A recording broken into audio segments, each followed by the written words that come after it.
Hello, welcome to the self-learning platform by Dr. Sushma Singh. Today we start Unit 3, Salient Features of Modern Indian Political Thoughts.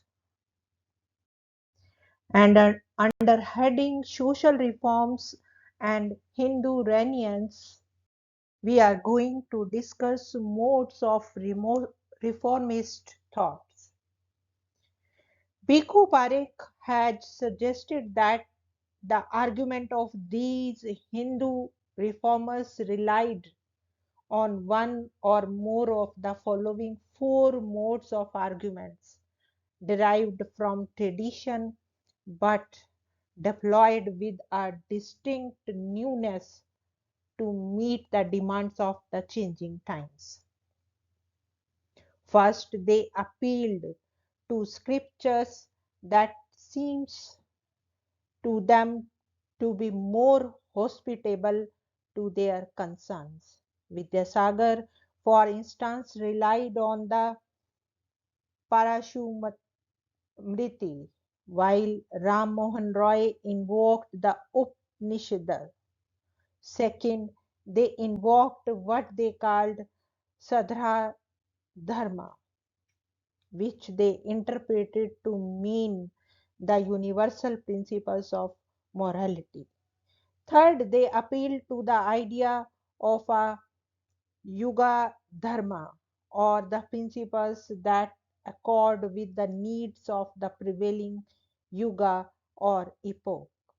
Fourthly, they invoked the idea of lok sangharsha and argued that the practice in question had such grave consequences that unless eradicated, it would destroy the cohesion and viability of the Hindu social order.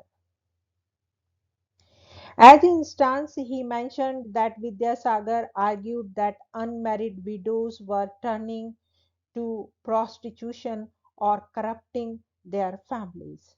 K.C. Sen contended that child marriages were endangering the survival of the Hindu Jati.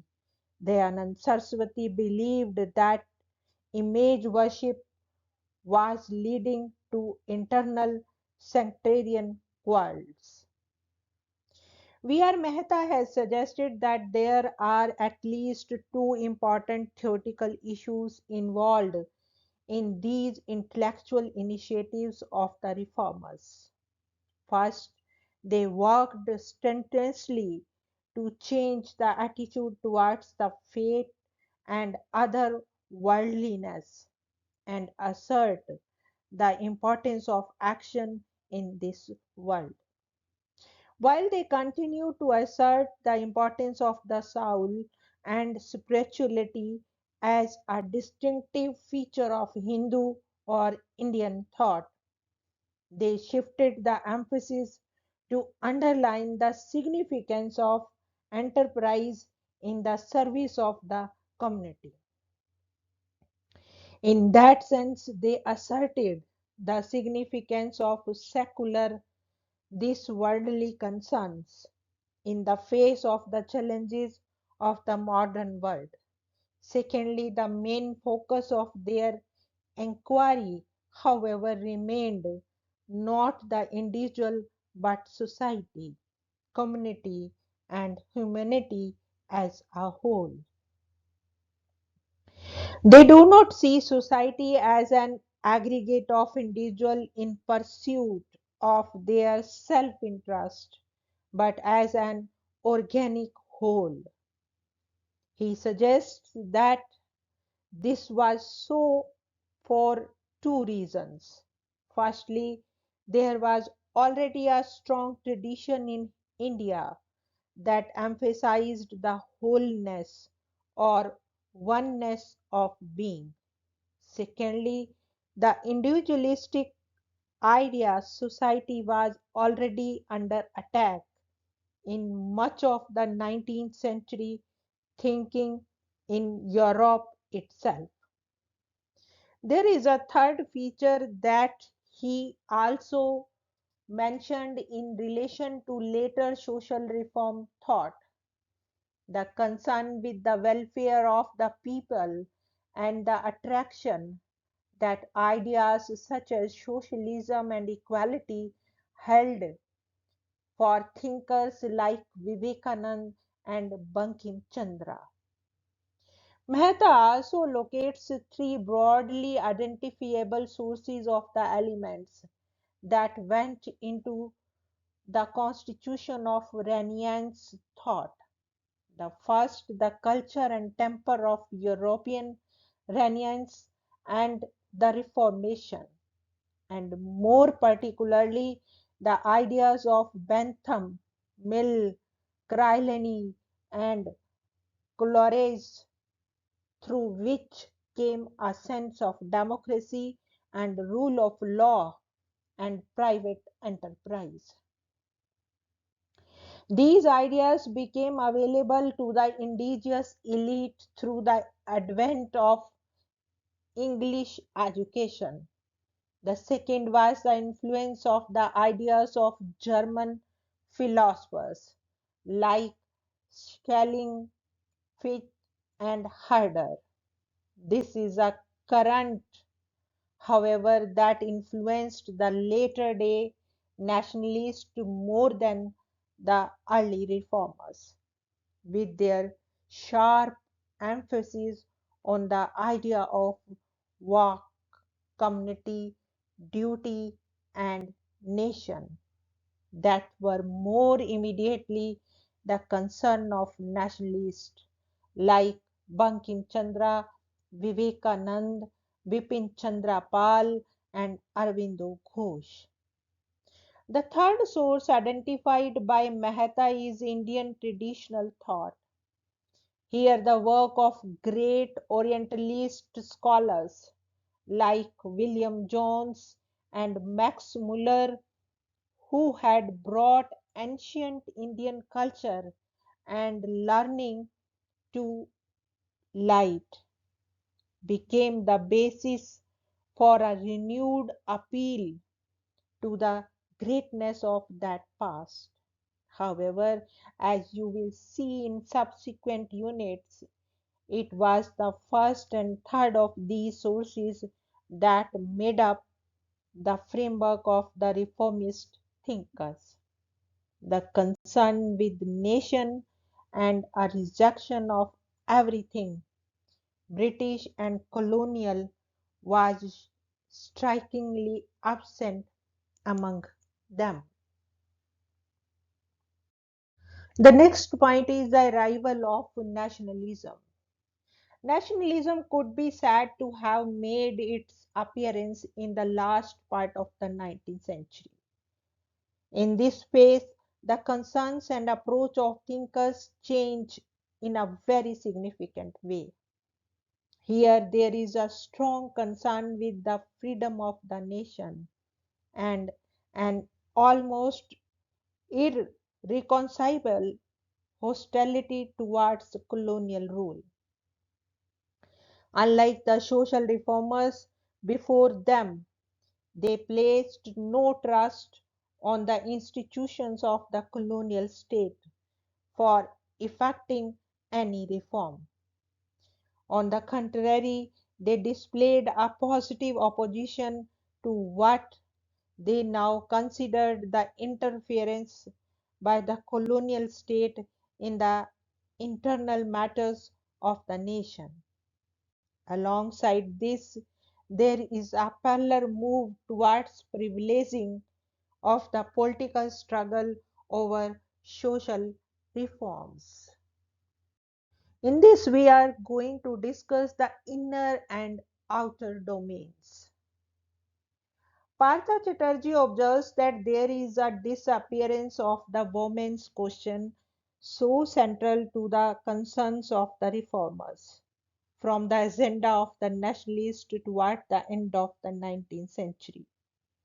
We may also mention here the fact that practically the first major nationalist mobilization took place around the age of Consent Bill of 1891, where the nationalists argued that this was gross interference in the affairs of the nation and that Hindu society would be robbed of its distinctiveness. If this were allowed to pass, as you would know, this bill was meant to prohibit martial intercourse with girls below the age of 12.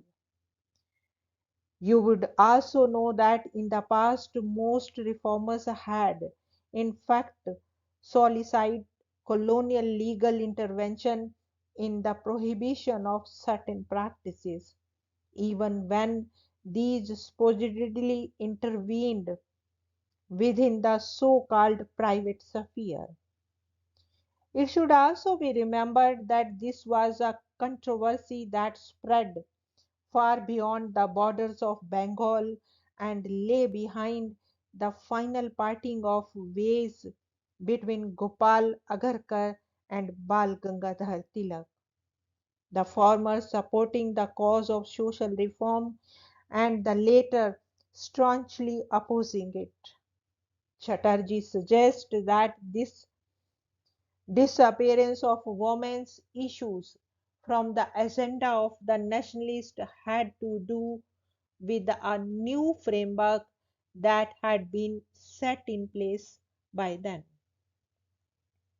This framework was characteristic of what Chatterjee calls nationalism, moment of departure, and was a fairly elaborate one, where the overriding concern was that of the nation's sovereignty.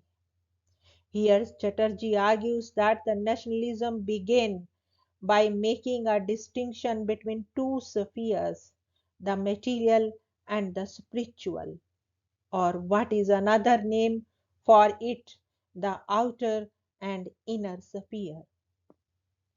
As you saw above, this was a distinction already made by the reformers, and even they would on occasions claim that they were spiritually superior to the British, even if the latter had made significant material progress. What the nationalists did then was to carry over this distinction into the formulation of an entirely novel kind. It conceded that as a colonized nation, it was subordinate to the colonizers in the material sphere. But there was one domain that the colonizer had no access to. This was the inner domain of culture and spirituality. Here the nation declared itself sovereign. What did this mean? This meant that henceforth, in this inner domain, it would not allow any intervention by the colonial state. From now on, the questions of social reform would become an internal matter that would be dealt with after the nation attained freedom in the material domain. This did not mean, however, that all nationalists were against reforms per se. What it meant was that these questions would now be dealt with after the power of the state passed into the hands of the nationalists. There is another aspect of this distinction that Chatterjee does not deal with, but which we can easily see in relation to the question of caste reforms. Soon after the age of consent agitation, the nationalists led by Tilak threatened to burn down the pandal of the Indian Social Conference that used to be held simultaneously with the session of the Indian National Congress and used to be a forum for discussing questions of social reform. This was the period when the so called moderates were in the leadership of the Congress. The methods of the moderates like Gokhale and Ranade were in the framework of constitutional reform and very much in the line with position of the early reformers. With the arrival of nationalism, all this changed, and soon power within the Indian National Congress passed into the hands of the so called extremists, in particular the Lal Balpal combine, that is, Lala Lajpat Rai, Bal Gangadhar Tilak, and Bipin Chandra Pal. Unlike the women's question, there was no resolution here with regard to caste reforms. They were simply deferred in the larger interest of anti colonial unity. All issues of social reform were henceforth to be considered divisive of national unity. As it happens, there is one more thing that happened here. With the demarcation of the inner sphere as a sphere of sovereignty, many socially conservative ideas could also now easily inhabit the nationalist movement. It is here that we must locate the strident critique of nationalism that was made not only by leaders and thinkers like Jyotiba Phule and B.R. Ambedkar, but also many Muslim leaders who began to see the emergent nationalism as a purely Hindu affair. As nationalism became a mass movement, and since most nationalists saw the incipient nation as primarily Hindu, there was an increasing resort in this space to a revival of Hindu symbols for mobilization. However, with the entry of Gandhi into the political scene, we can see a shift from this framework to some extent. Although Gandhi himself resorted to the use of Hindu symbols, he was actually aware of the unfinished agenda of social reform. Here it is interesting, however, that while he located himself securely within the framework of nationalism as defined by his predecessors and held on to the idea of sovereignty in the inner sphere, he nevertheless made an important departure in terms of his insistence on the question of the social reform. Unlike other nationalists, he was not prepared to abandon it altogether and would repeatedly insist upon the need of Hindu society to redeem itself by exorcising untouchability from within itself through self purification.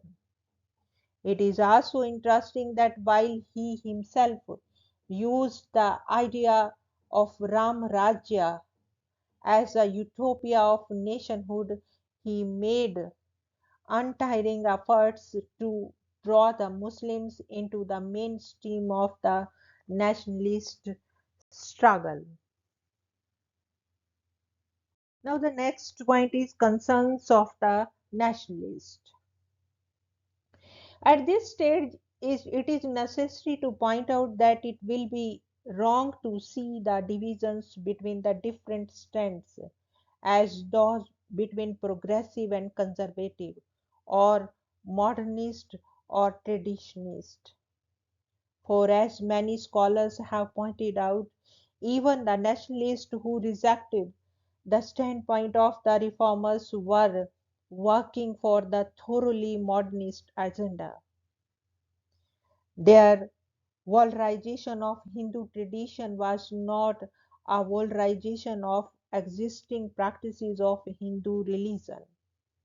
In fact, they all wanted, much like the reformers, a modern and reorganized Hindu society that would become the centerpiece of the emerging nation. Being Hindu to them was the sign of national identity rather than a religious one. It is for this reason that, as Bhikhu Parekh notes, these thinkers, whom he calls critical traditionalists, were largely preoccupied with themselves of statecraft, autonomy of political morality, political realism, willpower, and courage, issues that were absent from the discourse of the reformers. And these were all entirely modern concerns. This concern with Hinduness as a maker of national rather than religious identity was very much there, not only in the case of Congress nationalists but also of Vinayak Damodar Savarkar, the author of the ideology of Hindutva.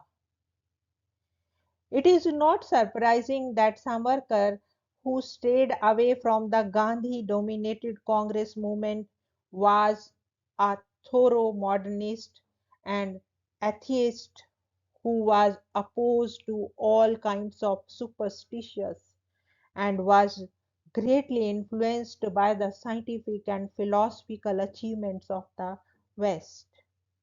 In fact, Savarkar greatly valued the work done by Ambedkar, and unlike Gandhi, who was suspicious of his motives, he associated him with his Hindu Mahasabha functions.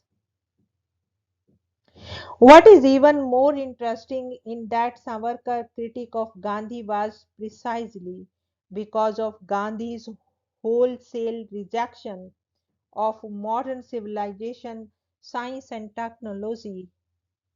In a sense, like Nehru, the secular nationalist, Savarkar complained with Gandhi related to his irrationality and backward looking ideas. This is precisely the conundrum of the nationalist phase that has eluded many scholars and historians. For it is the proclaimed anti modernist and Santani Hindu Gandhi who stood steadfastly for Hindu Muslim unity as the precondition of India's freedom, while the modernist and the secular leaders like Madan Mohan Malviya, Purushottam Das Tandon, and Ganesh Shankar Vidyarthi often seem to be speaking a language of Hindu nationalism. It was Gandhi who made the Khilafat non cooperation movement collaboration of Hindu and Muslim possible. It is true that Gandhi's insistence on a Hindu Sanatani identity could not eventually convince either the Muslims or the Dalit or lower caste leaders about his sincerity in safeguarding their interest. In the case of Dalits, in fact, the problem was far more complex at one level. For what they wanted was an independent political voice within the new nation, and that could not be achieved merely by Gandhian self purification methods. Here we want to wind up this lecture. Thank you so much for your attention.